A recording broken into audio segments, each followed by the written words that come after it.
વેદાંત માતા કી જય। આજનો પ્રશ્ન જે છે એ જાણે કે આવડે છે નથી આવડતો। ઘણીવાર કોઈ માણસને જોવાનું થાય ને કે ક્યાંક જોયા તો છે પણ નામ યાદ નથી ને આમ ખબર છે કે જાણે જોયા છે જાણે નથી જોયા એવો પરિચય। તમે બળ એફ જેને વિદ્યુત બળ એવું નામ આપ્યું, પછીથી તમે એનું સૂત્ર આપ્યું કે એફ બરાબર કે ક્યુ બાય આર સ્ક્વેર, કે છે આ બે વિદ્યુત ભારો હોય અમુક અંતરે હોય તો બળ આ રીતે લાગે। અને જેવું આ આપ્યું એના પછી તરત જ જરૂર પડી ખબર નહીં કેમ કોઈ ઈની, અને પેલા એફના છેદમાં ક્યુને લાયો અને કહ્યું કે આ તો ફિલ્ડ છે, ફિલ્ડ કોની? આ વિદ્યુતની ફિલ્ડ છે, આજુબાજુનો એરિયા છે, વિદ્યુત ક્ષેત્ર છે, વિદ્યુત ક્ષેત્ર, ક્ષેત્ર એટલે વિસ્તાર, કુરુક્ષેત્ર શબ્દ બરાબર, ક્ષેત્ર, કુરુ રાજાએ જે વસાયેલું નગર ને એ તળાવ ને બધું છે અત્યારે બી છે, તો કુરુક્ષેત્ર વિદ્યુત ક્ષેત્ર। અહીંયા કોઈ વિદ્યુત નામનો રાજા નથી, આ વિદ્યુત નામનો જે પેલો ભાર છે, ચાર્જ છે, વિદ્યુતનું ક્ષેત્ર છે ને એ બાજુનું। હવે ખરેખર તો વિદ્યુત ક્ષેત્ર એટલે બળ છે, તો આ બળ જ્યાં જ્યાં સુધી લાગે છે, આ વિદ્યુત ક્ષેત્ર જ્યાં સુધી પ્રવર્તે છે એની જે અસર છે, દેખી રહ્યો બારીની બહાર, હવે મને જો એના કરતો હારો, એની જે અસર છે આ વિદ્યુત ભારોની આસપાસનો જે વિસ્તાર જેને વિદ્યુત ક્ષેત્ર કહીએ છીએ, એ વિદ્યુત ક્ષેત્રની જ્યાં જ્યાં સુધી અસર છે ત્યાં ત્યાં સુધી એ અસરને દર્શાવવા માટે માઇકલ ફેરાડે કહ્યું કે એવી એક કાલ્પનિક રેખા લઈ લો જે ક્ષેત્રની દિશા દર્શાવે છે। અહીંયા છે ક્ષેત્ર, આપણે જેટલા ઉદાહરણ ગણ્યામાં ખબર છે તીર મારતા હતા, આમ ક્ષેત્ર છે, આમ ક્ષેત્ર છે, તો એક ક્ષેત્ર દર્શાવે છે। બાજુમાં તરત શું બીજા બિંદુએ બી હશે કે હશે, તો ત્યાંય રેખા દર્શાવો, ત્યાંય રેખા દર્શાવો, તો બધે લગાતાર લગાતાર લગાતાર લગાતાર વિદ્યુત ક્ષેત્ર રેખાઓ મળી। તો આપણે જે ટોપિક ભણવાનો છે એ મૂળ ટોપિક વિદ્યુત ક્ષેત્ર છે, પણ પાછળ શબ્દ લાગી જશે આ વિદ્યુત ક્ષેત્ર રેખાઓ। હવે આ કોઈ એવો પ્રશ્ન નથી કે જે ઠોર પ્રશ્ન હોય અને આને પ્રોપરલી યાદ રાખી લીટી બાય લીટી તમારે લખવાનો છે ક્યાંય, પણ આની બાય પ્રોડક્ટ એક પ્રશ્ન મળશે તમને। નિકુલ ઊભો થઈને અહીંયા આવતો રહે એકલો, ગૌરવ આમ તો ખાઈ જાય, જલ્દી આય, બેન્ચીસ થોડી હરખી કરીને બેસી જતી બસ। વિદ્યુત જે આજુબાજુમાં પોતાનું જે ફિલ્ડ છે, વિદ્યુતનું ક્ષેત્ર છે, એની જે રેખાઓ બને છે એ તમારે સમજાવવાની છે। ઇલેક્ટ્રિક ફિલ્ડની જે લાઇન્સ છે એને સમજાવવાની છે, અને એ સમજાયા પછી એના સાર રૂપે આપણે એના લક્ષણો કહેવાના છે। એકવાર કોઈ માણસને સમજી લીધો, બરાબરનો તમે એનો અભ્યાસ કરી લીધો કે આ ઘણા 2-5 મહિનાથી આ માણસના સંપર્કમાં છે, આ કેવો છે, શું છે, પછી શું કહીશો કે આ તો આવા લક્ષણોવાળો છે। કાલે જ ચર્ચા થઈ કે લગભગ તમે 2 જણ હો ને જ્યારે ભેગા, ત્યારે આપણા મોઢેથી પ્રશંસા કરતો નિંદા વધારે નીકળે। કોઈ બીનું નામ નીકળો કે અને આવા સૌથી સસ્તું નામ કોનું? સરકારોનું, કે ફલાણે ફલાણી સર, આ તો કે કશું નહીં, કોઈ કોમ જ કરતા નથી। નેતાઓને ગાળો દેવી એટલે એકદમ સહેલી, અને નેતાઓ તો મોટા સંન્યાસી કહેવાય ખરેખર, એમના જેટલી ગાળો કોણ સાંભળે છે? ના કરો, અપમાન અપમાન અપમાન જ હોય છે, મોઢે પ્રશંસા પાછી લગાતાર। પછી મિત્રોની વાત થતી હોય તો મિત્રો 3-4 મિત્રો હોય, પણ એમાં એ જેની એબસન્ટ હોય અને 2 જણા જોઈએ કે આમ સારું, પણ તમે જો લપ બહુ કરશે, એક દાડાનો ચોપડો માગ્યો તો એ ના આપે, એ શું કહેવાનું? ચોપડી માગો તો એની ચોપડી આપણે ના જાણે ખાઈ જવાના હોય, ના આપે। પરમ દાડે મારે નાસ્તો કરવાનો હતો, મેં કહ્યું કે 30 રૂપિયા ઉછીને હાલ, હું તને સોમવારે હાલ દઈશ, કે મારી પાસે નથી, તો પછી એની પાસે ચોથી આવ્યા, એણે નાસ્તો ચોથી લીધો। આવો અક્ષર આપણી સાથે થાય, અને 30 રૂપિયામાં માણસની કિંમત થાય, અને આપણી નજરમાં એ માણસ પાછું પડે, તમને ના આપે તો, અને આપીને તમે ના આપો એટલે પછી એ પડે। આવું લગાતાર ચાલે છે। કમ્પેરિઝન આવી નિંદા થતી હોય. શું વાત શું હતી? તો પાછા વાતમાં તો પકડાયેલા રહો. શું વાત હતી? એના લક્ષણો બતાવે છે કે આ કેવા લક્ષણો છે. હવે એનો સ્વભાવ શું છે, એક ક્ષેત્રરેખાઓ કેવી રીતે હશે, કેવી રીતે દોરાતી છે, શું છે, એ બધું આપણે એનો સાર પહેલાં આપણે શીખી લઈએ, પછી એનો સારાંશ આપીએ. તો વિદ્યુત ક્ષેત્ર રેખાઓ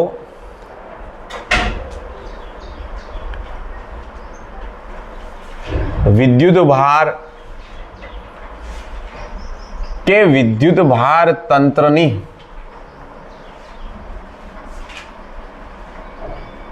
વિદ્યુત ક્ષેત્રની અસર દર્શાવવા માટે વિદ્યુત ક્ષેત્ર રેખાઓનો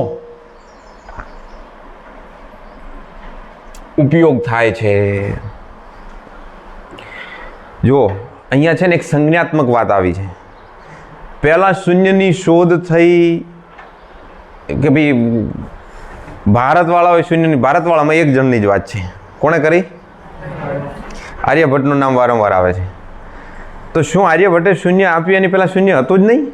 10 રૂપિયા હતા કે નહોતા? 10ની ગણતરી હતી કે નહીં? તો કે રાવણને 10 માથા હતા, એવું કેવી રીતે કેલ્ક્યુલેશન કર્યું તમે? તમે તો કહો છો અમારે ત્યાં તો કરોડ ને એનાથી ઉપર ને પછી અક્ષરણી સેના સુધીની વાતો થયેલી છે યુદ્ધમાં. તો ગણતરી કેવી રીતે થઈ કે આટલા આટલા આટલા મીંડા હશે? તો શૂન્ય તો હતું નહીં.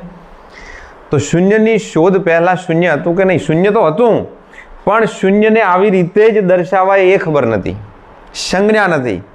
બીજું શૂન્યના લક્ષણો ખબર નથી કે ભાઈ શૂન્યને કોઈની સાથે ગુણવામાં આવે તો શૂન્ય કરી નાખશે, શૂન્યને કોઈમાં ઉમેરવામાં આવશે કે બાદ કરવામાં આવશે તો કોઈ ફરક નહીં પડે, શૂન્યને કોઈથી શૂન્ય વડે કોઈને ભાગી દેવામાં આવશે તો ઇન્ફિનિટી અનંત બતાવી દેશે, શૂન્યની નીચે કોઈને ભાગમાં મૂકશો તો શૂન્ય જવાબ રહેશે. આવા લક્ષણો ખબર નથી, આના લક્ષણો થયા. એમ વિદ્યુત ભાર હતો, વિદ્યુત ભારની આસપાસ વિદ્યુત ક્ષેત્ર હતું, પણ એના લક્ષણોને બતાવવા જરૂરી હતા, એક ફિઝિકલ એની ફિગર જોઈતી હતી, એટલે આપણને જરૂર પડી વિદ્યુત ક્ષેત્ર રેખાઓ બતાવવાની. જેમ કે એક ધનભાર છે એને આ પોઝિટિવ ચાર્જ છે, તો આ ધનભારની આસપાસ બીજો કોઈ આ સોર્સ છે, અને બીજો કયો વિદ્યુત ભાર આવે? ટેસ્ટ ચાર્જ, પરીક્ષણ, રાઈટ. તો પરીક્ષણ ચાર્જ અહીંયા પડ્યો હોય તો આ જગ્યાએ વિદ્યુત ક્ષેત્ર આના પર આ દિશામાં અસર લગાડતું હશે, આમ બળ લાગતું હશે, જેને વિદ્યુત બળ કહેવાય. વિદ્યુત ક્ષેત્રના લીધે વિદ્યુત બળ લાગે, તો આમ બળ લાગતું હશે, અહીંયા કોઈ ચાર્જ હશે એના પર. હજુ જો અહીંયા હોત તો પછી તો કે એના પર આ રીતે બળ લાગતું, આ રીતે બળ લાગતું. તો શું આ બળ માત્ર અહીંયા જ લાગે છે? ના, કે આ દિશામાં પણ લાગતું હશે, આ દિશામાં પણ એ રીતે બળ લાગતું હશે. મેં જગ્યા આમ પસંદ કરી છે. આ દિશામાં બી બળ લાગતું હશે એવી રીતે, નીચે તરફ આ દિશામાં બી બળ લાગતું હશે. તો આકૃતિ જોતા એમ થાય છે કે આ બળ તો બધી જ દિશામાં લાગે છે અને કહેવાય ત્રિજ્યાવર્તી દિશા. એવું ના સમજતા કે અહીંયા નથી લાગતું. હવે એટલી બધી લાઈન દોરીને આપણે ટાઈમ નથી બગાડવો. અહીંયા મારો જે હાથ છે ત્યાં નથી લાગતું? બિલકુલ લાગે છે, પણ દોરાતું નથી. જો અમે માર્કર ચલાવી પણ ચાલતી નથી હવામાં. આપણે માત્ર 2Dમાં અહીંયા દોરી શકીએ છીએ, 3Dમાં દોરી શકવાની સિસ્ટમ નથી. પણ છે તો આ 3Dમાં, મને બધી જ દિશામાં બહાર આવે છે, અંદર જાય છે, બધી જ દિશામાં, ચારે બાજુ બધી 6 દિશાઓમાં એ ક્ષેત્ર રેખાઓ અસ્તિત્વ ધરાવે છે ને બહુ જબરજસ્ત ગીચતામાં ધરાવે છે. એવો કોઈ પોઈન્ટ નથી અહીંયા નથી, એવું નથી, અહીંયા બી છે ક્ષેત્ર રેખાઓ, આપણે નથી દોરી. બીજું આ જે તીર દોર્યા છે ને, એ તીર બધા મેં સરખી સાઈઝના નથી દોર્યા. આ તીરમાં તમે જુઓ, આ મોટું છે, આ એનાથી નાનું છે. આમ આ બધા પહેલા સરખી સાઈઝના હોય છે, પણ આકૃતિ મેં થોડી સાઈડમાં દોરી છે એટલે તમે સમજી લો. આ મોટું છે, આ નાનું છે, આ એનાથી નાનું, પછી એનાથી નાનું, પછી નાનું ગાયબ. એટલે કે નજીકના વિસ્તારમાં વિદ્યુત ક્ષેત્ર વધારે હોય, સ્ટ્રોંગ હોય, પ્રબળ હોય. જેમ જેમ દૂર જાઓ તેમ તેમ એ ફિલ્ડ છે એ ઘટતી જશે અને નાબૂદ થઈ જશે. અનંત અંતરે શૂન્ય. એ કયું અંતર ખબર નથી, પણ 1/r² અનુસાર ઝડપથી ઘટશે. જેમ કે અહીંયા પંખાની હવા વધારે આવશે, નજીકમાં વધારે આવશે, દૂર જવામાં થોડી ઓછી, મને થોડી અહેસાસ થાય છે કે હવા છે, પણ તમે જેમ દૂર જશો એમ. પણ એવો એકે પોઈન્ટ નહીં કહી શકો અહીંયા હવા આવે છે ને અહીંયા નથી આવતી. એ ધીરે ધીરે એની ડેન્સિટી ઘટે. તો આ થઈ ગઈ એની ક્ષેત્ર રેખાઓ બતાવવાની વાત, કે આવી રીતે તીર જે દોરો છો બળની દિશામાં, એ ક્ષેત્ર રેખાઓ છે, એ બળ લગાડતી દિશા છે. એટલે આ ધન ભારની વિદ્યુત ક્ષેત્ર રેખાઓ દર્શાવી છે. આમાં તમે જો કોઈ અહીંયા પરીક્ષણ વિદ્યુત ભાર મૂકી દીધો હોય તો એના પર આ દિશામાં બળ લાગશે. એ બળની દિશાનું સૂચન કરે છે, બળની દિશાનું, ઘટતા બળની દિશાનું. એટલે વિદ્યુત ક્ષેત્ર રેખાઓને બળ રેખાઓ પણ કહે છે. Force line. વિદ્યુત ક્ષેત્ર રેખાઓને બળ રેખાઓ કહી શકાય? યસ. MCQ આવો પણ પૂછાય, કહી શકાય. પણ આગળના ચેપ્ટર્સમાં ચુંબકીય ક્ષેત્ર ભણવાનું આવશે, એમાં ચુંબકીય ક્ષેત્ર રેખાઓ છે. વિદ્યુત ક્ષેત્ર રેખાઓના જેમ ચુંબકીય ક્ષેત્ર રેખાઓ છે. ત્યારે તમે ચુંબકીય ક્ષેત્ર રેખાઓને બળ રેખાઓ એવું નહીં કહી શકો, કારણ કે વિદ્યુત ક્ષેત્રની દિશા અને વિદ્યુત બળની દિશા એક હોઈ શકે, પણ ચુંબકીય ક્ષેત્રની દિશા અને ચુંબકીય બળની દિશા એક હોતી નથી. એટલે ચુંબકીય બળ રેખાઓ એવો શબ્દ નહીં હોય. એટલે કન્ફ્યુઝ થવાય કે કોને બળ રેખા કહેવું, કોઈને ના કહેવું. પાછું વિદ્યુત અને ચુંબક બે ભેગું કરી નાખ્યું અને વિદ્યુત ચુંબકીય ક્ષેત્ર, ઇલેક્ટ્રોમેગ્નેટિક ફોર્સ, વિદ્યુત ચુંબકીય તરંગ, આપણા મોબાઈલ, સૂર્યના કિરણો વગેરે વગેરે બધા વિદ્યુત ચુંબકીય તરંગો છે. તો એમાં બી બળ રેખાઓ કન્ફ્યુઝ કરનારો શબ્દ બની શકે. એટલે પછીથી હું કહ્યું કે આપણે કાંઈ નામ પાડવું કે ના પાડવું એના કરતાં ક્ષેત્ર રેખાઓ એવો શબ્દ રાખવો. પછી કોઈ ડિટેલમાં પૂછે કે ભાઈ કઈ ક્ષેત્ર રેખાઓ, કે ચુંબકીય ક્ષેત્ર રેખાઓ. તમે કઈ ક્ષેત્ર રેખાની વાત કરો? કોઈ અમે તો વિદ્યુત ક્ષેત્ર રેખાઓની વાત કરી. ખાલી એક આગળ જ શબ્દ લગાડવાનો રહ્યો ને, વિદ્યુત ચુંબક અથવા વિદ્યુત ચુંબકીય ક્ષેત્ર રેખાઓ, બે ભેગી છે તો બે. ઠીક. તો પ્રશ્ન એવો પૂછાય કે શું ચુંબકીય ક્ષેત્ર રેખાઓને બળ રેખાઓ કહેવાય? ના, પણ વિદ્યુત ક્ષેત્ર રેખાઓને બળ રેખાઓ એવું નામ અપાશે. તમે જાણો છો કે વિદ્યુત ક્ષેત્ર અંતરના વર્ગના વ્યસ્ત પ્રમાણમાં ઘટે છે. ઇટ મીન્સ E ચલે છે 1/r². અને તમે એ પણ જાણો છો કે નથી જાણતા, ઇધર આ જાઓ. આપણે ત્યાં એક ખૂણો આવે છે ભણવાનો, સમતલ કોણ. યાદ છે? ખૂણો બરાબર ચાપ ભાગ્યા ચાપ. માની લો કે કોઈ AB ચાપ છે અને ત્રિજ્યા છે R, તો ખૂણો બરાબર ચાપ ભાગ્યા ત્રિજ્યા. આપણે જે ચાપ હે ને પરિકરથી આમ ચાપ માર્યો હોય તો આ ખૂણો બરાબર ચાપ ભાગ્યા ત્રિજ્યા. એની ફિગર બી તમે જાણો છો કે આ રીતે. તો આ ચાપ છે, આ થીટો છે, આ ચાપ, અને આખો ગોળ મટોળ જે ગોળો બન્યો હોય છે આખો આમથી આમ, તો એની આ ત્રિજ્યા છે. 11મા ધોરણમાં શરૂઆતમાં આપણે બધું ભણીએ. બીજો ખૂણો કયો આવે છે? હે, ઘન કોણ, ઘન ખૂણો, જેમાં 3 લાઈનનો યુઝ થવો જોઈએ કમસે કમ. તો આ ખૂણો છે ને, કેમેરામાં દેખાય આવું? દેખાતું હશે? આ ખૂણો ઘન કોણ છે. આ તો નહીં દેખાતો, પણ તમે સમજો રૂમના પહેલા ખૂણા, જેમાં 3 બે સમતલ વચ્ચેનો ખૂણો. આ દિવાલ અને તળિયા વચ્ચેનો ખૂણો તો એ સમતલ કોણ, કારણ કે બે સમતલ વચ્ચેનો ખૂણો. પણ એમાં જો ત્રીજું સમતલ આવી ગયું તો એ ખૂણાને ઘન કોણ કહેવાય છે. આપણે નથી પેલું કોન બનાવો છો ને, મેદી મૂકવાનો કોન, આઈસ્ક્રીમ કોન, તો આઈસ્ક્રીમ કોનમાં જે છેલ્લે જે ખૂણો બને છે એ કયો ખૂણો છે? એ ઘન કોણ છે. એમ સમજાય નહીં તો અહીંયા જુઓ. માની લો કે આ એક ગોળો છે 3Dમાં, હો, આ ગોળો છે આમ બહાર, આ એનું કેન્દ્ર છે. તો આ થઈ ગયો ને આ સપાટીનો એ સમતલ કોણ. પણ ઘનકોણ બતાવવો હોય તો માની લો કે આના પર એક આવું આપણે કોઈ વર્તુળ પકડો, આઈસ્ક્રીમના ઢગણા જેવું કોનના, અને આ બની ગયો એ કોન. હવે 3D ખબર પડે છે? 3D દેખાય તમને? તો આ જે ભાગ છે ને આખો આ એક સમતલ છે આખું, અને એ જે આખું સમતલ છે એનું કંઈક ક્ષેત્રફળ હશે. જરૂર નથી એ ગોળ હોય, કોઈ બી આકારનું હોય, પણ એના કારણે જ્યાં ત્યાં એક ખૂણો બને છે ને એ ખૂણાનું નામ છે ઘનકોણ. એ ખૂણાનું નામ છે ઘનકોણ. તો આ ઘનકોણનું સૂત્ર શું છે? આ ઘનકોણનું સૂત્ર શું છે? ઘનકોણ ડેલ્ટા ઓમ તરીકે દર્શાવાય છે. ઇઝ ઇક્વલ ટુ જે સમતલ હોય ને એનું ક્ષેત્રફળ. ક્ષેત્રફળ છે એને સરફેસ એરિયા તરીકે એસ પણ દર્શાવાય છે, અથવા એ પણ દર્શાવાય છે, એસ અથવા એ, અને ભાગ્યા પેલી જે ત્રિજ્યા હોય છે એનો વર્ગ. આ સૂત્ર બી 11માં આવી ગયું. Delta ohm is equal to S by R square યા એ બાય આર સ્ક્વેર. તો આમાં જે આ ક્ષેત્રફળ છે ડેલ્ટા એ અથવા ડેલ્ટા એસ, એને કરતા બનાવો તો ડેલ્ટા ઓમ ઇન્ટુ આર સ્ક્વેર થશે. તો આનો અર્થ એવો થયો કે ક્ષેત્રફળ છે એ અંતરના વર્ગના સમપ્રમાણમાં છે. વિદ્યુત ક્ષેત્ર અંતરના વર્ગના વ્યસ્ત પ્રમાણમાં ઘટે છે જ્યારે, નવો મુદ્દો નિયમ અને એમાં લઈએ, જ્યારે ક્ષેત્રફળ, જે ઘેરાતું ક્ષેત્રફળ છે, ક્ષેત્રફળ અંતરના વર્ગના સમપ્રમાણમાં વધે છે. કેવી રીતે? તો કે એ ચલે છે આર સ્ક્વેર.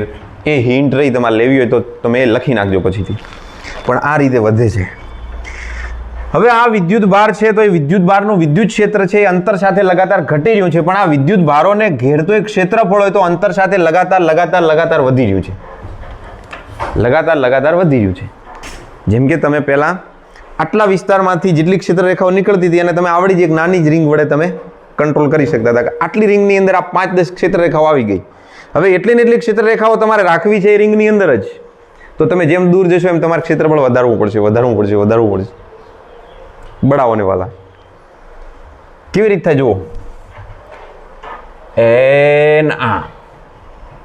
આ એક નાનો એવો વિદ્યુત ભાર છે અને એની આપણે ઇલેક્ટ્રિક ફિલ્ડની લાઈન બતાવીએ કે ચલો આ દિશામાં એનું વિદ્યુત ક્ષેત્ર પ્રવર્તી રહ્યું છે. આ રીતે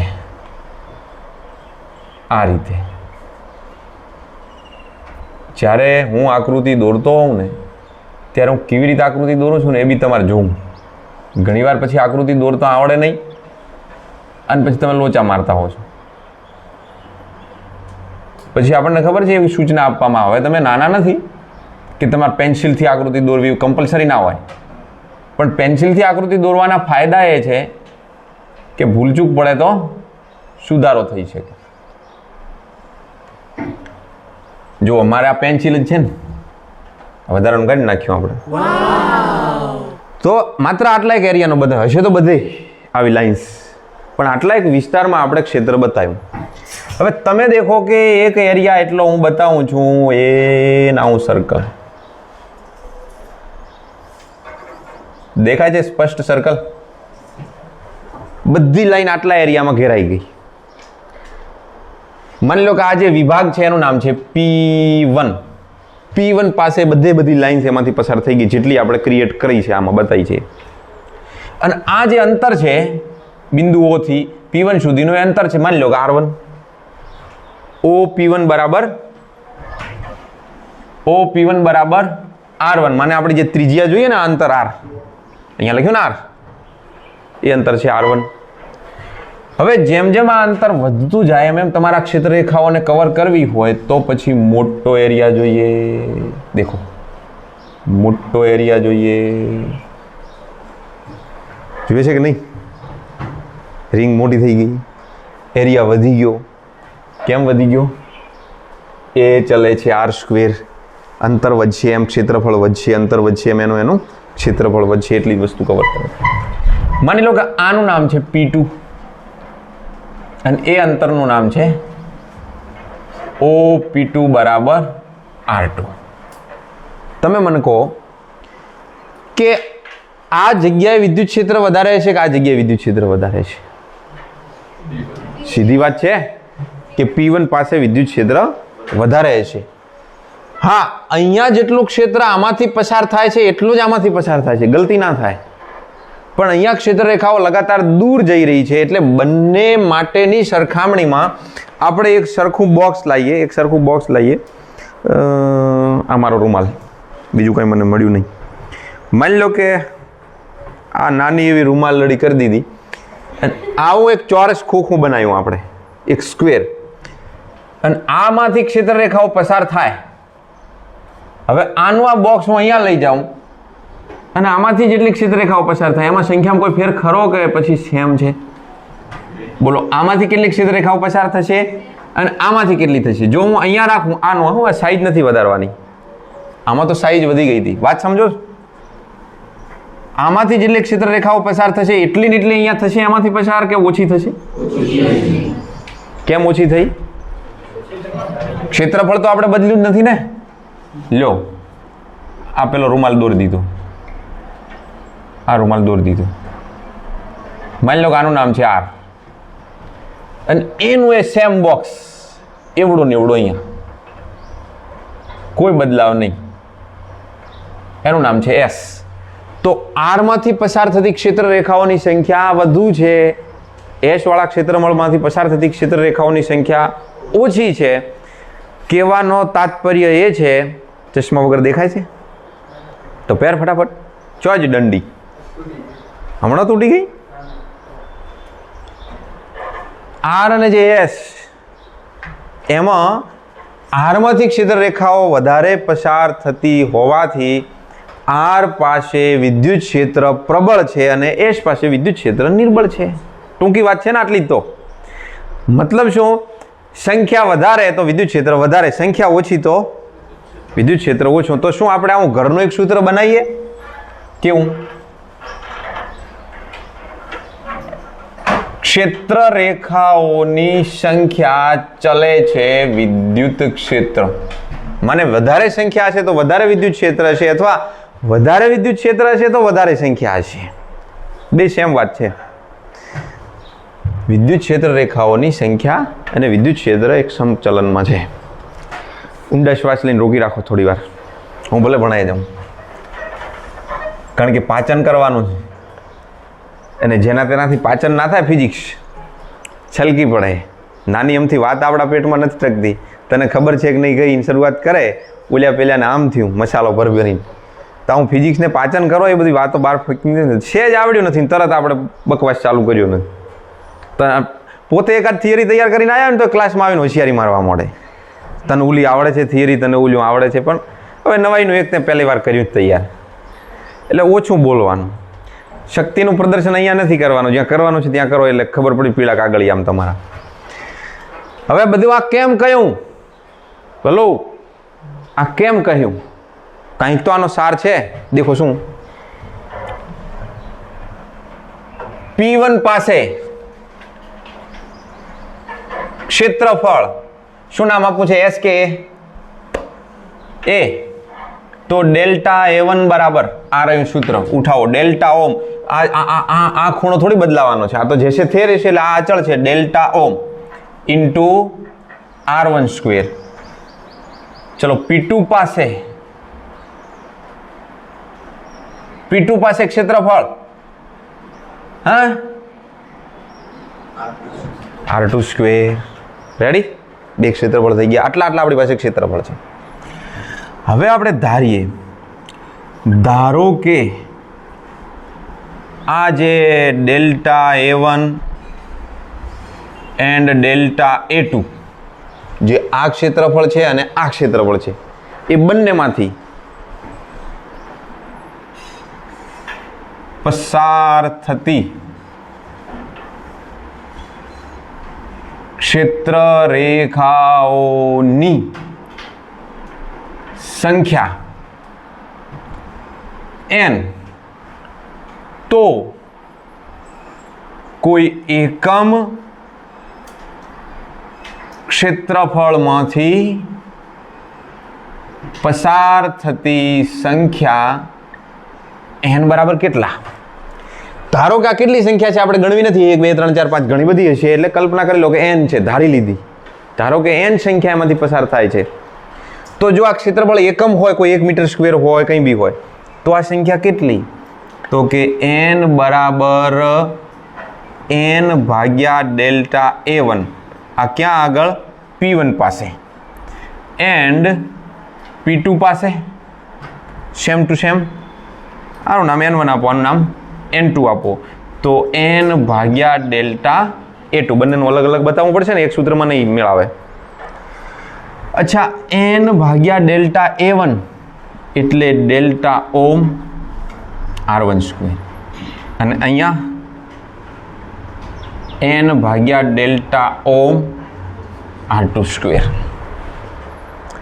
હમણાં જ આપણે કહ્યું કે જે આ સંખ્યા છે ને કોના સમચલનમાં છે?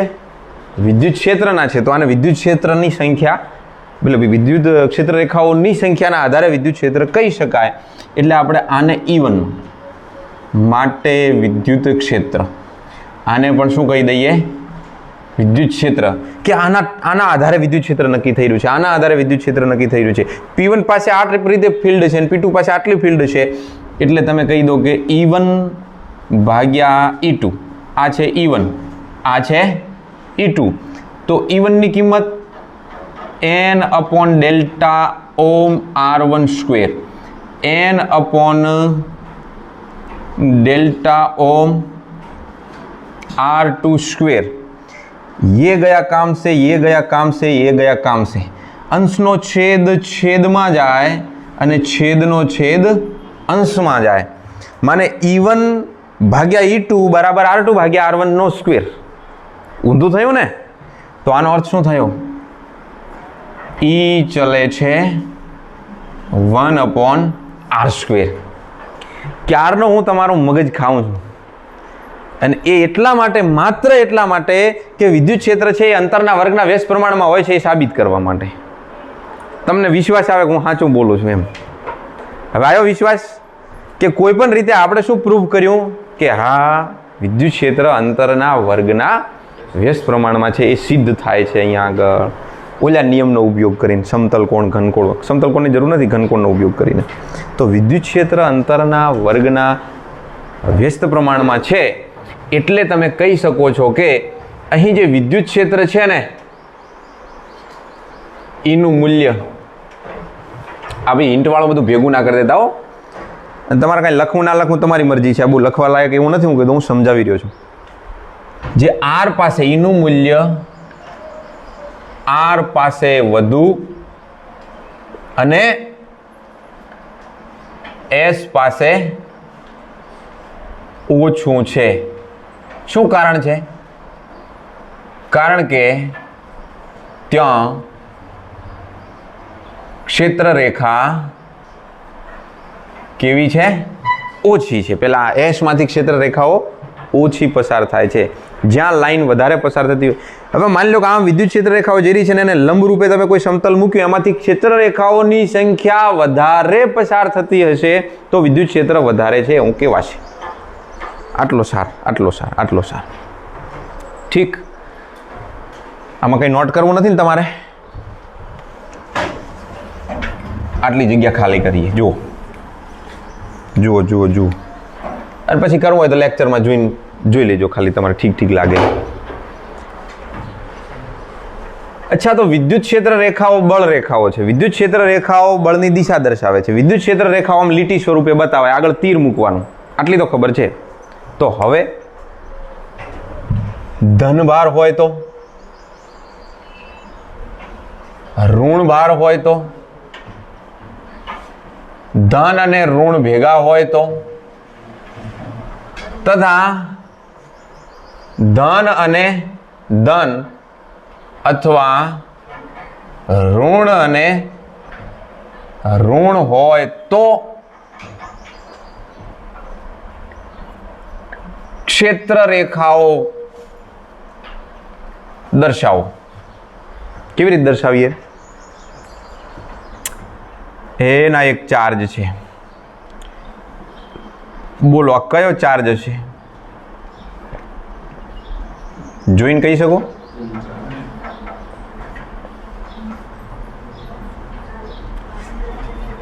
ક્યુ ગ્રેટર દેન 0. મને આ કયો ચાર્જ છે? ધન ચાર્જ છે. અહીંયા બતાવી દઉં જગ્યા છે. બોલો આ કયો ચાર્જ છે? આ કયો ચાર્જ છે? બોલો. હા, તીર બતાવ્યા વગર શું ખબર પડે કયો ચાર્જ છે? ખાલી લીટર જ દેવડે, રેખાખંડો છે. આ કયો ચાર્જ છે? ઋણ ચાર્જ છે. શું કહે? અચ્છા અનુપભાઈ, ક્યુ લેસ દેન 0, ઋણ ચાર્જ. આ વાંચતા આવડી જશે ને? આનો મતલબ થઈ ગયો કે આ નેગેટિવ છે, આ પોઝિટિવ છે. અચ્છા, બે પોઝિટિવ નેગેટિવ પાસે પાસે હોય તો આ પોઝિટિવ અને આ નેગેટિવ. ધન અને ઋણ એકબીજાથી અમુક અંતર હોય ને ડાયપોલ કહેવાય. ડાયપોલ. ડાયપોલ. પોલ. પોલ એટલે થાંભલો. પોલ એટલે થાંભલો. પોલ એટલે શું? થાંભલો. ડાય એટલે બે થાંભલા હોય. થાંભલાને બી પોલને ધ્રુવ બી કહેવાય ને. North pole and south pole. આપણે ત્યાં સ્કૂલની બહાર છે ને થાંભલા બે થાંભલાની વચ્ચે એક ટ્રાન્સફોર્મર ફિટ કરેલું છે. એને તમે શું કહો છો? ડીપી. તો ડીપીનું ફૂલ ફોર્મ શું છે? ડાયપોલ. આ તો ખબર નથી આટલા દાડા. ડાયપોલ. એક થાંભલો હોય તો મોનોપોલ, 3 હોય તો ટ્રાયપોલ. આ તો બધું આ તો ખબર છે હે ને? હા. તો પ્લસ અને માઇનસ. તો ડાયપોલ એટલે કહેવાય છે બે ધ્રુવો છે. થાંભલો તો આપણે દેશી ભાષામાં કહીએ, બાકી એને ધ્રુવ કહેવાય ખરેખર, પોલ. તો આમાંથી નીકળે, આમાં જાય ક્ષેત્રરેખા. પછી આમાંથી નીકળીને જવાની હતી આમ, પણ પહેલાં ખેંચી લીધી આ બાજુ. અહીંયા એટલે આમ, આ બાજુથી આમ. ચલો ફટાફટ, બહુ વિસ્તૃત કર્યા વગર આને સમજી લઈએ. ખબર પડી ગઈ કે અચ્છા આવી રીતે હોય. બીજી કેટલીક ક્ષેત્રરેખાઓ આમ બી જતી હશે, આની ક્ષેત્રરેખાઓ આમ જતી હશે, આમ જતી હશે, આમ બી જતી હશે, આમ બી જતી હશે. હોય આમાં અહીંયાથી ક્યાંકથી આવતી હશે, આમ ક્યાંકથી એન્ટ્રી થતી હશે. એ બી હોતા હે. તો આ ધન અને ઋણનું ક્ષેત્ર આવું છે. ધન અને ઋણનું. આને ડાયપોલનું ક્ષેત્ર કહેવાય. ડાયપોલનું ક્ષેત્ર. ડાયપોલ. હું ઘણીવાર ડાઈ લખું છું, ડાય લખું છું. ડાયપોલનું ક્ષેત્ર, વિદ્યુત ક્ષેત્ર. પણ પ્રશ્ન થયો કે જો બે ધન હોય તો આરે ઝઘડ છે. આ શું કહે છે? આમ જતો, પણ નહીં કે ઈધર નહીં. એટલે આ તરફ એને ડિસ્ટ્રેક્ટ કરે. જો આ વળી આ તરફ એને ડિસ્ટ્રેક્ટ કરે છે. સમજી ગયા ને? એકબીજાનો વિરોધ કરી રહ્યા છે. બાકી તો પછી જે છે તે આવી રીતે. તો એવી રીતે સેમ ટુ સેમ ઋણ માટે બી આપણે બતાવી શકીએ છીએ.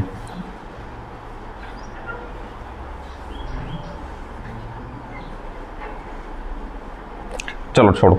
તો ધન અને ઋણની, ધન અને ધનની આવી રીતે બે ઋણ હોય તો બી આ સેમ વસ્તુ, દૂર ભાગો આવી રીતે હોય છે ક્ષેત્રરેખાઓ. માઇકલ ફેરાડેને ભૂલશો નહીં. માઇકલ ફેરાડે આ બધી ચર્ચાઓ કરી છે. પહેલી આપણે વિદ્યુત ક્ષેત્રરેખાઓમાં વાત કરી કે ધન વિદ્યુત ભારની વિદ્યુત ક્ષેત્રરેખાઓને આવી રીતે તીર વડે મને અનંત અંતર સુધી અને આપણે લઈ જઈએ તો વિદ્યુત ક્ષેત્ર શૂન્યવત થતું જાય છે. ટૂંકમાં વિદ્યુત ક્ષેત્રરેખાઓની ઘનતાનો જે સાપેક્ષ ખ્યાલ છે, સાપેક્ષ ઘનતા છે, એ મહત્વની છે કે અહીંયા આટલા ક્ષેત્રફળમાં કેટલી ક્ષેત્રરેખાઓ છે અને આટલા ક્ષેત્રફળમાં કેટલી ક્ષેત્રરેખાઓ છે એના આધારે વિદ્યુત ક્ષેત્ર નક્કી થશે. સાપેક્ષ ઘનતામાં ખબર પડે ને કોઈની સાપેક્ષે કેટલી ઘનતા છે, આની સાપેક્ષે આની ક્ષેત્રરેખાઓની ઘનતા કેટલી છે એવું આપણે સાબિત થાય છે. તો આ આખી જે ચર્ચા છે, આવડી લાંબી ચર્ચા ચાલી, એનો નિચોડ મહત્વની વાત અને એ જ મહત્વનો પ્રશ્ન પરીક્ષા માટે મહત્વનો આઈએમપી જે પ્રશ્ન કહેવાય, ઘણી વખત બોર્ડની પરીક્ષામાં પૂછાણો, તમને બધાને ફરજિયાત આવડવો પણ જોઈએ, કારણ કે મને આવડે છે તો તમને તો આવડવો જોઈએ. મારે બોર્ડની પરીક્ષા નથી આપવાની તોય મને આવડે છે, તમારે તો આપવાની છે. અને પ્રશ્નનું નામ છે, ક્વેશ્ચન નાખીએ,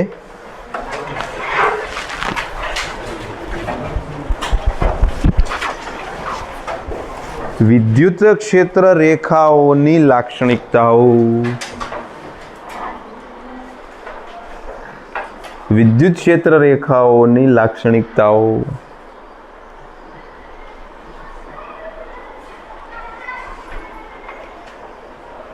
જણાવો.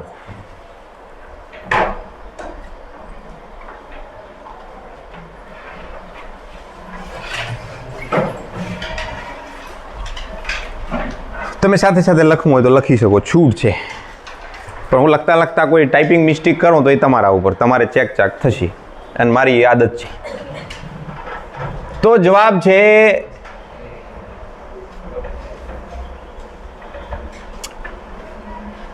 નંબર 1, નંબર 2 એવા ક્રમ બી આપી શકો યા તીર પણ મારી શકો.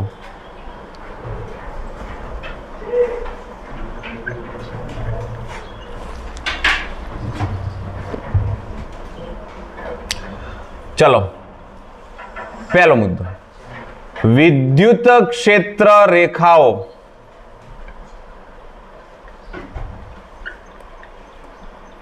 ધન વિદ્યુત ભારમાંથી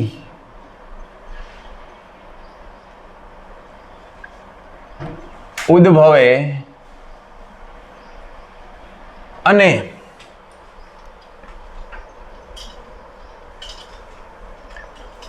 ઋણ વિદ્યુત ભારમાં અંત પામે છે. આનો મુદ્દો કોઈને યાદ આમ ના રહેતો હોય તો ટૂંકમાં લખી શકે છે. વિદ્યુત ક્ષેત્ર રેખાઓ ધનથી ઉદ્ભવીને ઋણમાં પ્રવેશે છે. વિદ્યુત ક્ષેત્ર રેખાઓ ધનથી ઋણ તરફ જાય છે. આનો મતલબ એ જ થાય. પણ આમાં લખીએ કે જો એક જ વિદ્યુત ભાર હોય, ધન અને ઋણ હોય તો ઠીક છે કે ધનમાંથી નીકળીને ઋણમાં જાય, પણ એકલો હોય તો, એક જ વિદ્યુત ભાર હોય તો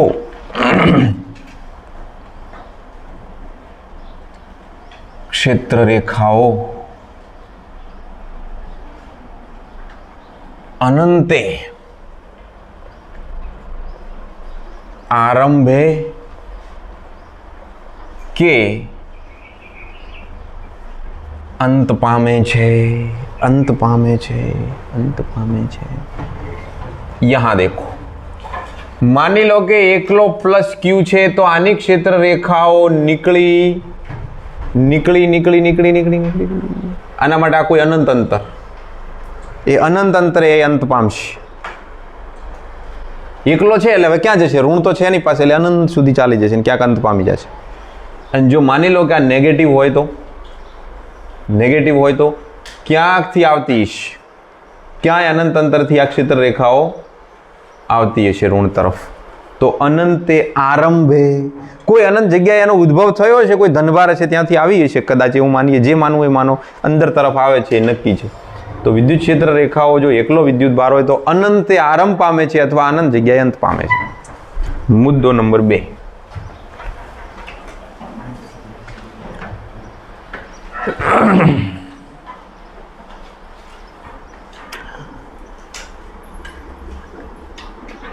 વિદ્યુત ભાર વગરના વિસ્તારમાં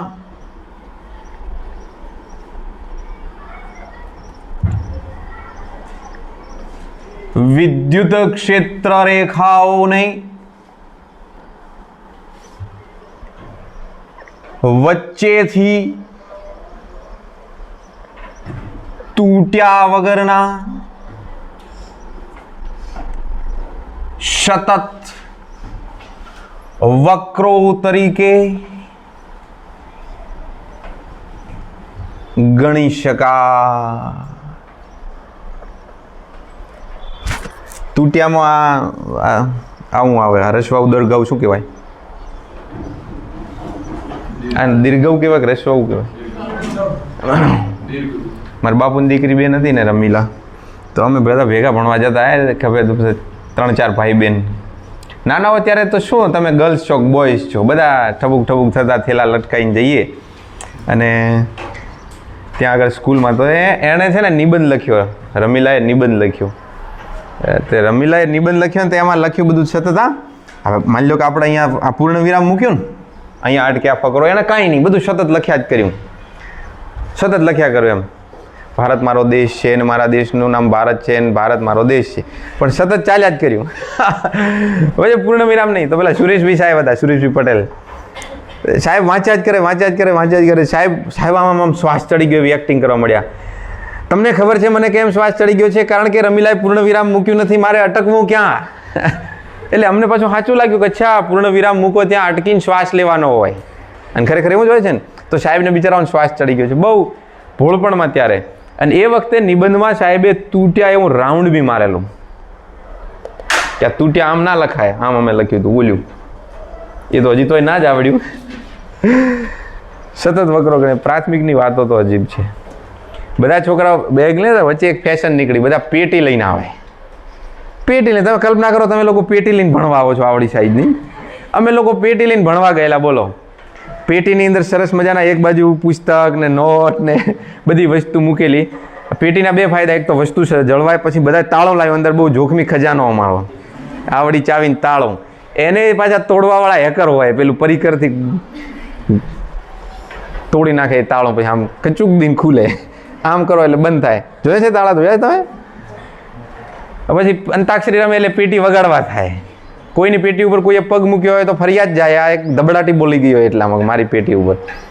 તો મારી પાસે બેગ હતી હરખી. એ વખતે તો છોકરાઓ છે ને સાદી થેલીમાં ભણવા જતા. મારી પાસે પેલી બેગ હતી, બે બાજુ લટકાઈને નાના ટેણિયા જતા હોય, એ બેગ હતી. છતાં મેં ઘરે વિવાદ સર્જીને પણ પેટી જોઈએ મારે, તો પેટી લવડાવી કે હું પેટી લઈને, પેટી લઈને ભણવા જાય છે.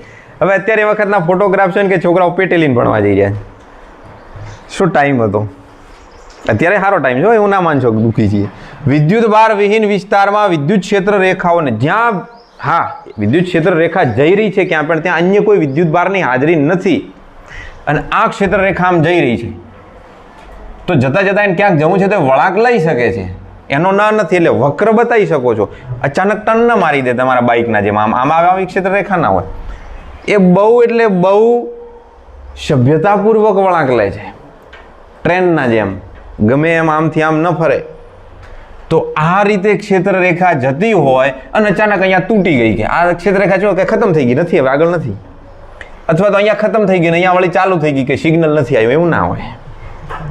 ક્ષેત્ર રેખા ક્યાંયથી તૂટી ના શકે, એ સતત હોય, વચ્ચેથી તૂટી શકે નહીં, કારણ કે સતત બળ લાગીનું છે વિદ્યુત ભાર ઉપર. અચાનક જ બળ લાગવાનું બંધ ન થાય ઇન્ફિનાઇટ લેવલ સુધી, અને આવી પણ ન હોય, એટલે એને વક્ર કહી શકાય. એકદમ સ્ટ્રેટ ના હોય, વક્ર હોઈ શકે છે, પણ એ વચ્ચેથી ક્યાંય તૂટેલી ન હોય, એટલે એને કેવી કહેવાય? સતત કહેવાય, કન્ટિન્યુઅસ કહેવાય. બે મુદ્દા થયા. ત્રીજો મુદ્દો તમે જો પાઠ્યપુસ્તકમાં વાંચશો તો નહીં હોય, પણ આપણો છે આપેલો ઘરનો મુદ્દો. એટલે તમારે બોર્ડની પરીક્ષામાં કે કોઈ પણ એક્ઝામમાં 2 ગુણમાં જ પ્રશ્ન આવે છે, અને 2 ગુણનો પ્રશ્ન આવે એટલે તમારે 4 મુદ્દા લખવાના હોય છે. હું તમને 5, 6, 7 જે મને હાલ યાદ આવે મુદ્દા લખાવું છું, એમાંથી તમારે 4 મુદ્દા યાદ રાખવાના, પણ બધા યાદ રહી જશે, સહેલા છે. એટલે પહેલા આપણે આ મુદ્દો લઈએ. વિદ્યુત ક્ષેત્ર રેખા પર ના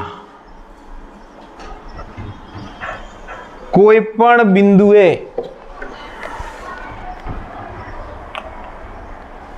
વિદ્યુત ક્ષેત્ર રેખા પરના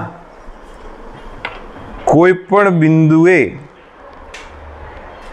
દોરેલ સ્પર્શક, તમે લખી જાઓ, હું બોલું છું, માર્કરનું ડીઝલ થઈ રહ્યું.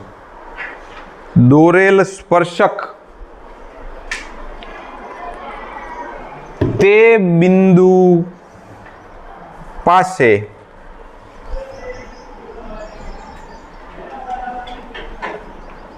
ક્ષેત્રની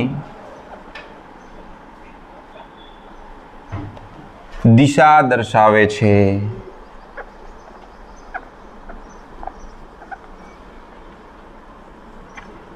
ક્ષેત્રની દિશા દર્શાવે છે. બોલો કેવી રીતે? માની લો કે આ ક્ષેત્ર રેખા આમ વળાંક લે છે, વક્ર તો હોઈ શકે, અને તમે કહો કે અમારે આ બિંદુ પાસે ક્ષેત્ર જોવું છે, આ બિંદુ પાસે દોરેલો સ્પર્શક આ દિશામાં છે, આ બિંદુ પાસે દોરેલો સ્પર્શક આ દિશામાં છે, અને આ બિંદુ પાસે દોરેલો સ્પર્શક આ દિશામાં છે. સ્પર્શક એટલે તો ખબર છે, હે ને? સ્પર્શક એ તો ખબર છે. તમે વર્તુળ ગતિ કરતા હો તો પથ્થર છટકશે ત્યારે ક્યાં જશે? સ્પર્શકની દિશામાં જશે. કોઈ ગોળ ગોળ ફરતો ફરતો હેઠો નથી પડવાનો, સ્પર્શકની દિશામાં થશે. ગાડી હોય ને, ગાડી, તો ગાડીને તમે ટર્ન મારો તો ગાડીનું મોઢું આમ થાય, પણ લાઇટો સ્પર્શકની દિશામાં પડે છે, હે ને? આ ગાડી છે, આ ખટારો છે, તો આની લાઇટ આ દિશામાં પડશે. હવે ગાડી આમ ફરશે તો આમ સ્પર્શકની દિશામાં જ લાઇટો થશે. તમે સ્ટીરિંગ આમ ઘુમાવો તો લાઇટો આમ વળી નહીં જાય. એવું બાઇકમાં થાય, માથો એનું મેળો તો થાય, કારણ કે એને સ્ટીરિંગ લાઇટ જોઈન્ટ હોય છે. પણ ઓલામ ના થાય. તો એ સ્પર્શકની દિશામાં આઈડિયા આવી ગયો ને. સ્પર્શકની દિશા તો 11માં ભણ્યા છીએ. તો સ્પર્શકની દિશામાં કે અહીંયા આ દિશામાં છે, પછી લગાતાર દિશા આમ, લગાતાર આમ આમ આમ, પણ આ બિંદુ પાસે આ જ દિશા છે. તો સ્પર્શકની દિશામાં વિદ્યુત ક્ષેત્ર છે. ચોથો મુદ્દો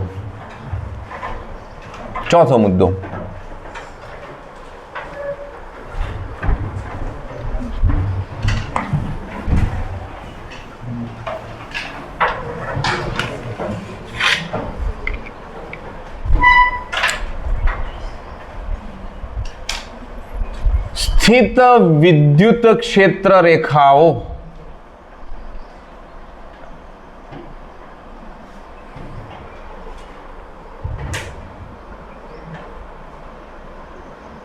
બંધગાળો રચતી નથી. એક કામ કરો, ઉભારો તમને હું કહું કે ભૂલ પડશે. આ મુદ્દો છે ને, આ મુદ્દો 5મો લઈ લઈએ. ચોથો આના આધારે મારે એક મુદ્દો લખાવવો છે. इसके तुरंत बाद में એવી સરસ એના ઉપર લીટી મારો ને કે ચેકી હોય ને તો સારું લાગે. કારણ કે આપણી પાસે એવી સુવિધા નથી કે આને ઉઠાઈને નીચે મેલ દઈએ.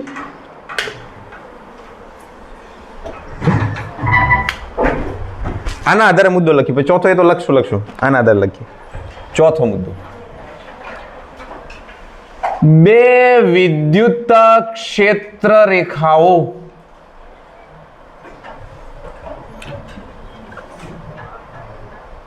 એકબીજીને છેદતી નથી. સ્ત્રીલિંગ છે ક્ષેત્ર રેખાઓ. કિરણ નામ છે એ સ્ત્રીલિંગ છે પુલ્લિંગ છે?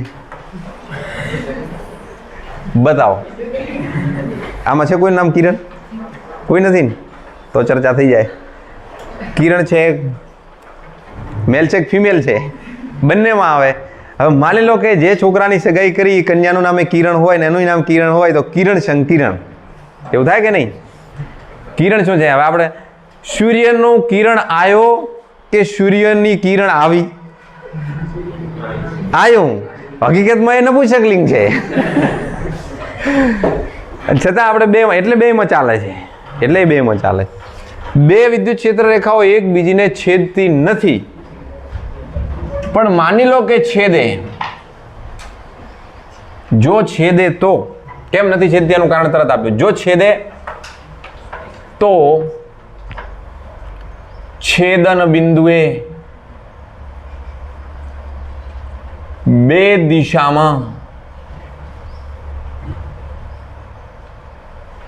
વિદ્યુત ક્ષેત્ર મળે છે, જે શક્ય નથી. અને એના માટે એક શબ્દ વાપર્યો છે અસંગત છે.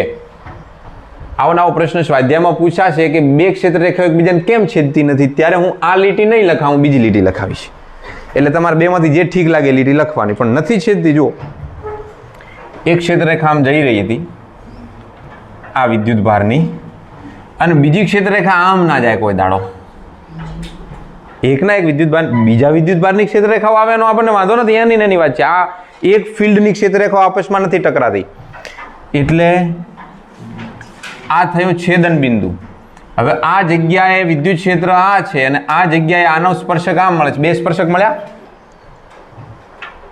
સ્પર્શક મળ્યા છેદન બિંદુએ. કેવી રીતે મળ્યા? તો હા તો કહે છે પણ તે જોયું તો નથી. તરત આમાં માથું હલાવે. આ સ્પર્શક આમ છે, આનો સ્પર્શક આમ છે.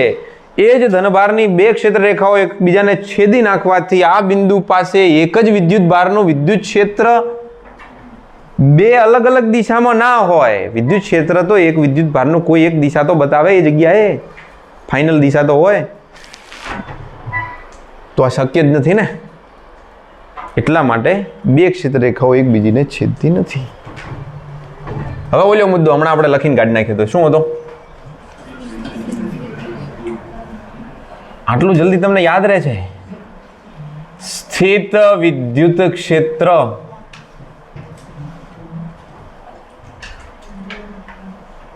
ની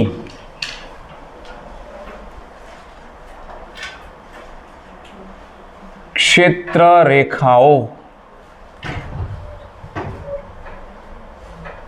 બંધગાળો રચતી નથી મતલબ ક્ષેત્ર રેખાઓ બંધગાળો રચતી નથી. જુઓ, અહીંયા ધનભાર હોય અને સ્થિત છે માને એક જગ્યાએ ખૂંટો મારેલો છે એને કે હલતો નહીં અહીંયાથી. હવે આની ક્ષેત્ર રેખા આમથી ના બંધગાળો ના રચે, રાઉન્ડ ના બનાવે. સમજો છો? સ્થિત વિદ્યુત બારની પણ આ વિદ્યુત બાર ગતિ કરતો હોય ત્યારે એની ક્ષેત્ર રેખાઓનું આખું અલગ સ્વરૂપ છે. કલ્પના કરી શકો? આપણે તો હજી વિચાર બી ના કરી શકીએ. થોડું ફિલિંગ તો લાવો માઇન્ડમાં કે એક ધનભાર છે ને એની ક્ષેત્ર રેખા આમ જઈ રહી છે, પણ એ ધનભાર પોતે બી જઈ રહ્યો છે, હે ને? પંખો હવા ફેંકે છે, પંખો ગતિ કરી રહ્યો છે, બે વસ્તુ થઈ રહી છે. તો લાઇન્સ બી છે અને એની આજુબાજુ પેલો ચાર્જ બી રખડ્યા કરે છે. ત્યારે એક નિરૂપણ આખું અલગ થશે. ત્યારે આપણને રાઉન્ડ શેપમાં ક્ષેત્ર રેખાઓ ગમે એમ મળી શકે. અત્યારે ઊભો છે ત્યારે ના મળી શકે. તો બંધગાળો ના રચાય. પછી એક મુદ્દો છે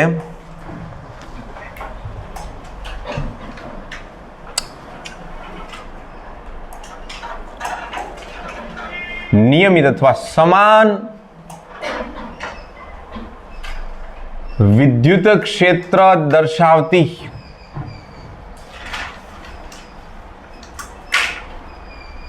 ક્ષેત્ર રેખાઓ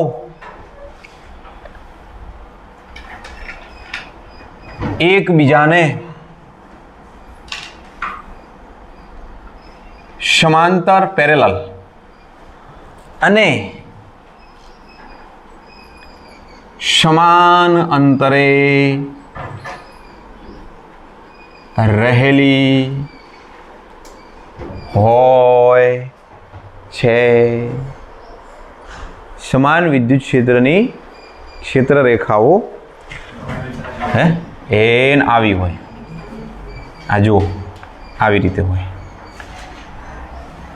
બધાનું અંતર કેવું હોય? સરખું.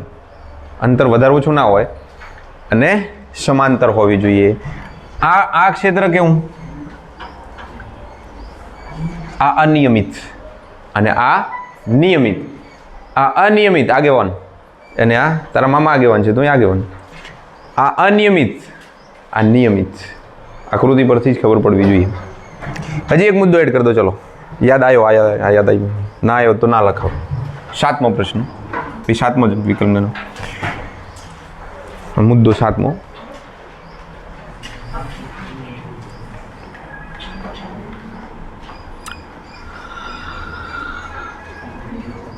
જો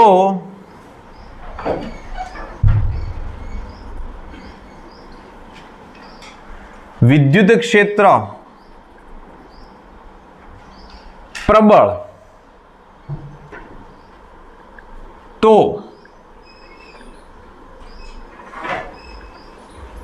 ક્ષેત્ર રેખાઓ ગીચોગીચ હશે. ગીચ હશે. ગીચ એટલે ખબર નથી? ગીચ શું? ગીચતા શું છે ખબર ના હોય તો આપણા વિસ્તારની પેસેન્જર ગાડીઓ જોઈ લેવાની, આપણી બસો જોઈ લેવાની. કંડક્ટર ના પાડે દરવાજો સીરીત ખોલો તોય સાહેબ મારી એકની જગ્યા કરો, ઘૂસી જાય રે. અને જેટલા બસમાં ચડે ને એ લોકોને પાછું ઊભું ક્યારે હું છે? સીડીઓ પાસે. ત્યાં આગળ પગથિયા ઉપર જ બેહું, ત્યાં ઉભરું. બારી પાસે સીટ જોઈએ. આગળવાળો ઉલટી કરે એટલે છાંટા ઉડે.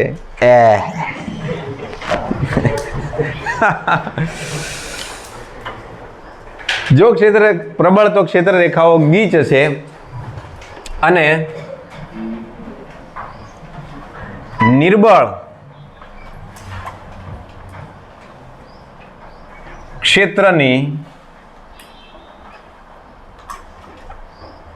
ક્ષેત્ર રેખાઓ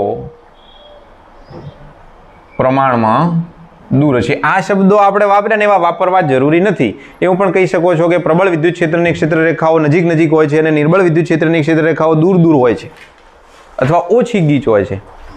એવું પણ તમે લખી શકો છો. તો કમાન્ડો, આ જે થિયરી છે હાલ જે મેં બોર્ડમાં લખી તમને લખાવી, આ થિયરી તમારે પાકી ટસ કરી દેવાની છે. આજે ઊંઘતા પહેલાં તો આટલું આવડવું જ જોઈએ. આગળ જે મેં સાર બધો તમને ઠીક સમજાયો હતો એ તમારી જાણકારી માટે ખાસ તમે લેજો. યાદ રહે તો વધારે સારું. સ્વાધ્યાય 7 સ્થિત વિદ્યુત ક્ષેત્ર રેખા એ સળંગ વક્ર છે, એટલે ક્ષેત્ર રેખાને અચાનક ભંગાણ ના હોઈ શકે. આપણે મુદ્દો લખ્યો ને કે સ્થિત વિદ્યુત ક્ષેત્ર રેખા વચ્ચેથી તૂટ્યા વગરના સતત વક્ર તરીકે લઈ શકાય. તો અચાનક વચ્ચે ભંગાણ ના હોય, ગાબડું ના હોય, વિચ્છેદ ના હોય, આવું શા માટે? સીધો જવાબ લખાવું.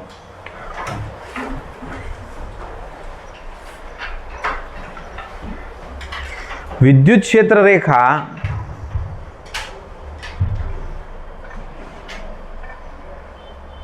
પેલો એનો જવાબ. વિદ્યુત ક્ષેત્ર રેખા એ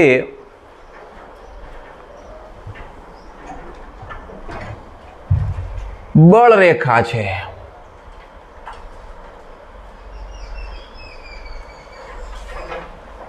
કોઈ વિદ્યુત ભાર પર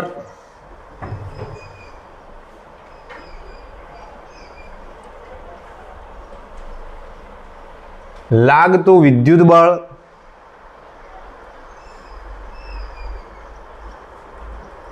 સતત હોય.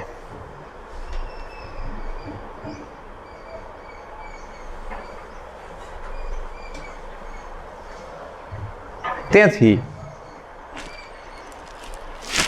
ક્ષેત્ર રેખા પણ સતત હોય છે. હવે ઠીકઠાક પ્રશ્ન, અલગ અલગ સમજણ પ્રમાણે લોકો અલગ અલગ આના જવાબ આપતા હોય છે, પણ મૂળ વાત એ કે સતત બળ ફોર્સ લાગે કરે, અચાનક જ બળ લાગવાનું બંધ થઈ જાય વિદ્યુત ભાર ઉપર, એવું તો કેમ હોય? બળ લાગ્યા કરે છે. એવું થોડીક આ પંખાની હવા અહીંયા નથી આવતી વળી આવવા માંડે છે. એ તો સતત આયા કરે અને ધીરે ધીરે એ ઘટાડો થાય અંતર સાથે. અને પ્રાયોગિક રીતે પ્રૂવ થયેલી વસ્તુ છે કે આવું છે, એનો સ્વભાવ છે. કેમ છે? એનો સ્વભાવ છે મૂળ કે એ આ રીતે જ બળ લગાડ્યા કરે. બીજો પ્રશ્ન છે કે એકબીજાને કેમ છેદતી નથી ક્ષેત્ર રેખાઓ? તો એ જવાબ બીજી રીતે આપણે લખીએ. બે ક્ષેત્ર રેખાઓ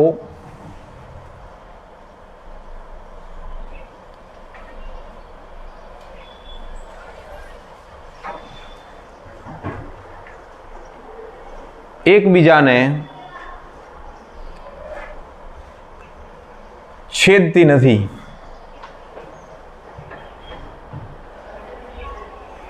જો છેદે, ક્રોસ કરે એકબીજાને, આમ આર પાર નીકળી જાય, તો જો છેદે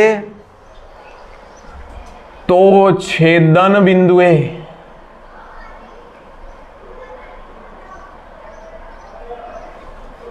બે સ્પર્શક મળે છે.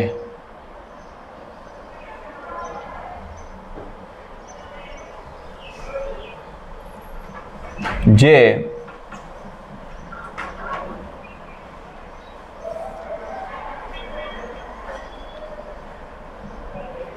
વિદ્યુત ક્ષેત્રને બે દિશા હોવાનું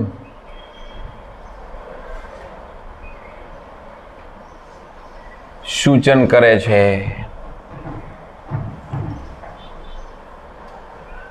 અને આપણે જાણીએ છીએ કે આવું શક્ય નથી. વિદ્યુત ક્ષેત્ર એક દિશામાં હોય વિદ્યુત ક્ષેત્ર રેખા માટે કંઈ એક જ બિંદુએ બે એક જ વિદ્યુત ભારનું વિદ્યુત ક્ષેત્ર શક્ય જ નથી. એ શક્ય નથી. તો એ અને બીના જવાબ લખી દે. ટૂંકા પ્રશ્નો છે. 14મો પ્રશ્ન છે કે આકૃતિની અંદર તમને સમાન વિદ્યુત ક્ષેત્ર આપ્યું છે. આ જો આ ધન ભારિત પ્લેટ બતાવી છે, ઋણ ભારિત પ્લેટ છે, અને એમાં 3 વિદ્યુત ભારો આમ ગતિ કરી રહ્યા છે. આ દિશા છે એમની, આમ ગતિ કરી રહ્યા છે. એક જુઓ થોડોક આમ વળાંક લે છે, બીજો વળી થોડોક આમ ઉપર તરફ વળાંક લે છે, અને ત્રીજો વળી નીચે તરફ જાય છે. અને વિદ્યુત ક્ષેત્ર કઈ દિશામાં હશે? આમ ધનથી ઋણ તરફ હોય ને, એટલે લાઇન્સ નીચે તરફ હશે, આખી ક્ષેત્ર રેખાઓ નીચે તરફ હશે, આમ આમ આમ આમ આમ આમ. અને એમાં વિદ્યુત ભારો આમ ગતિ કરી રહ્યા છે વિદ્યુત ક્ષેત્રને લંબ રૂપે.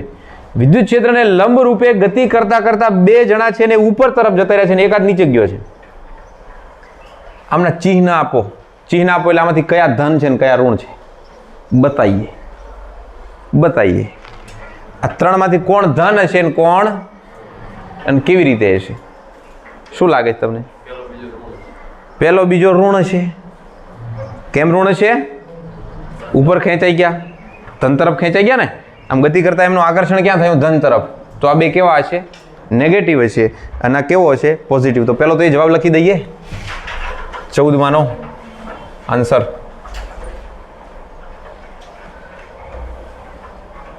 1 અને 2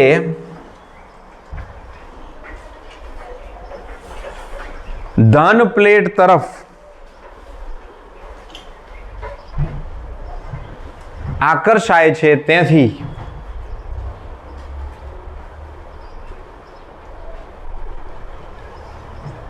ધન છે, એમનું ચિહ્ન ધન છે, ધનભાર છે, તથા વિદ્યુત ભાર 3 તરગડો છે ને ભાઈ ઋણ છે. ઊંધું બોલ્યો, મને એમ કહું ઋણ બોલું. ધન પ્લેટ તરફ આકર્ષાય છે એટલે ઋણ છે, તથા વડ એવા ટેટા, બાપ એવા બેટા, ગુરુ એવા ચેલા. ગુરુ જવા દે ધન છે કે લખો, સાહેબે સાચું કીધું છે, પણ વિચાર તો કરો. હમણાં હું બોલ્યો કે ઋણ છે. આવી મિસ્ટેક થાય તરત ધ્યાન દોરી દેવું. આપણે તો ભૂલોનો ભંડાર છીએ, ભૂલો તો કરો માણસને. આ ધન તરફ આકર્ષાય એટલે એ હું બોલી રહ્યો, મનમાં મને એમ થાય છે કે હું ઋણ બોલી રહ્યો છું, પણ પરીક્ષામાં તમે એવું ના પછી કહી શકો કે અમને તો એવું હતું કે અમે આવું લખીને આવ્યા છીએ સાહેબ. ગયા માર્ક્સ, ગઈ ભેંસ પાણીમાં. આ 2 ઋણ ભાર છે, તથા વિદ્યુત ભાર 3 ઋણ તરફ આકર્ષાતો હોવાથી ધન ભાર છે. તો પહેલો બીજો નેગેટિવ છે, ત્રીજો છે એ પોઝિટિવ છે. હવે એમાં બીજો એક પ્રશ્ન આવી ગયો કે કયા કણ માટે વિદ્યુત ભાર અને દળનો ગુણોત્તર મહત્તમ હશે?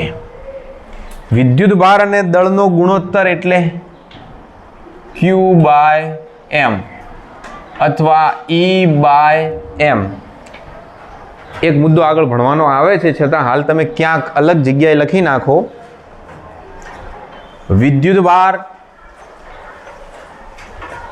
અલગ જગ્યાએ હો, અહીંયા નહીં, એક્સ્ટ્રામાં લઈ લો, અથવા ત્યાં લખતા હો તો એક્સ્ટ્રા નાખી દો કૌંસમાં. વિદ્યુત ભાર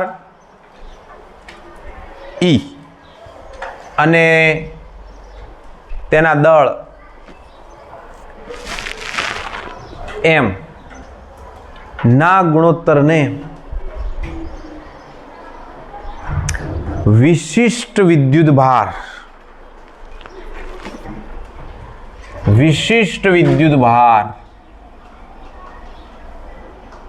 અંગ્રેજીમાં કહેવાય સ્પેસિફિક ચાર્જ,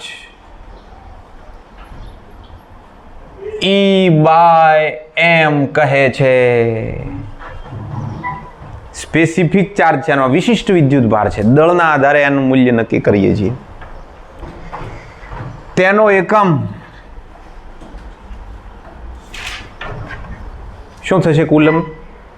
કુલમ પ્રતિ કેજી થશે. C/kg, કુલમ પ્રતિ કિલોગ્રામ છે. અચ્છા, થોડું કેલ્ક્યુલેટર કાઢીને મને જવાબ આપો ને, એનું મૂલ્ય કેટલું થાય છે?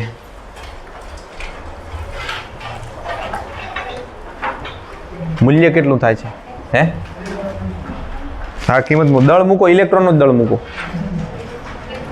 હે,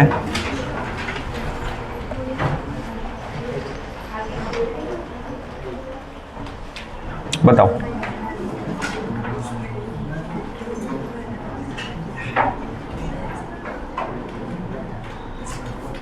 .1758 અને કેટલી પાવર કેટલો? 12 ઘાત.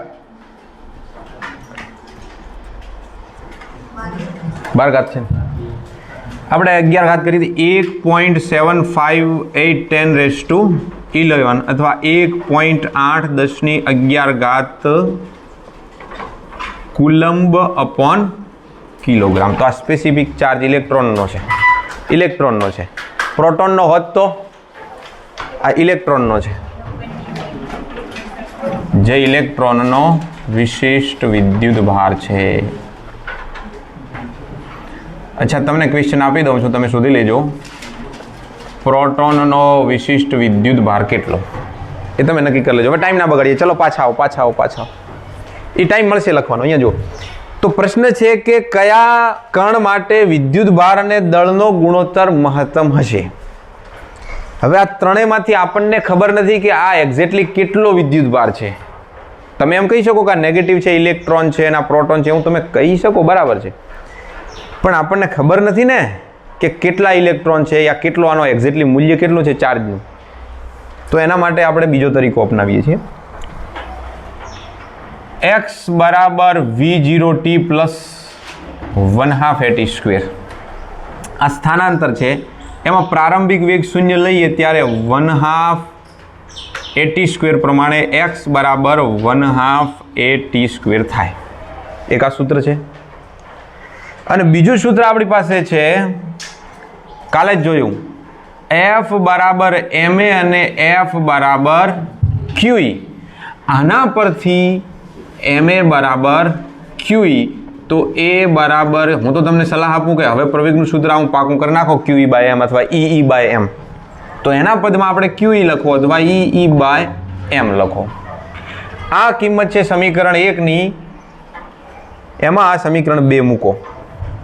તો સમીકરણ 2 મૂકો તો પદ થશે x બરાબર 1/2 a ની કિંમત e/m ઇન્ટુ t². તમે અહીંયાથી શરૂઆત કરીને આટલો લખો તોય ચાલશે, અથવા તમે આ રીતે લખો તો પણ ચાલશે. x ચલે છે e/m, કારણ કે વિદ્યુત ક્ષેત્ર કેવું છે? સમાન. વિદ્યુત ક્ષેત્ર અચળ છે. હવે એણે જેટલું બી બધાય સરખું સ્થાનાંતર કર્યું છે, એટલે જે સ્થાનાંતર છે એની અંદર ટાઈમ બી આપણે ફિક્સ નાખી દઈએ, માત્ર આના પર આધાર રાખતા હોય ત્યારે. તો કે e/m ના સમચલનમાં છે કોણ? સ્થાનાંતર. સ્થાનાંતર